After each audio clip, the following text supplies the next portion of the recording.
Racist cop slaps the wrong black judge. What happens minutes later shocks everyone. A black man in a quiet gray coat knelt beside an elderly woman who had collapsed on the courthouse steps, while a white cop shouted at him from behind, hand already on his taser. A crowd watched, frozen. Then a slap. The man's glasses flew to the concrete.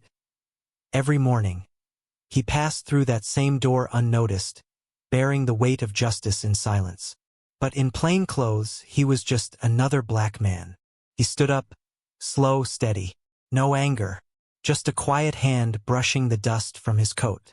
The cop barked more orders, now sensing something he couldn't name, but still refused to lower his tone. The courthouse clerk rushed outside, breathless. Froze. Judge Harrison? Her voice cracked. The officer blinked, confused. The man nodded once, softly.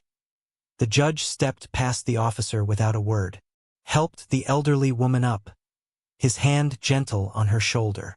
He turned back only to pick up his cracked glasses, then walked inside, calm, unshaken. The murmurs began.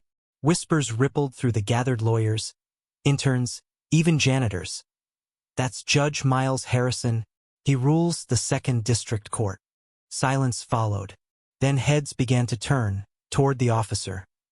Inside the courtroom minutes later, the officer was summoned by name, called forward not by a peer, but by the man he'd struck. Judge Harrison, now in his robe, seated above. The courtroom fell still. The officer's voice trembled as he apologized. No reprimand was spoken, but his badge shook slightly in his hand as he set it on the clerk's desk.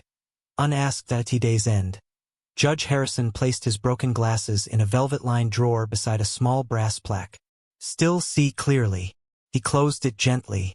No words, no vengeance, just a quiet return to the work of justice. Two worlds had collided that morning. Only one walked out with grace.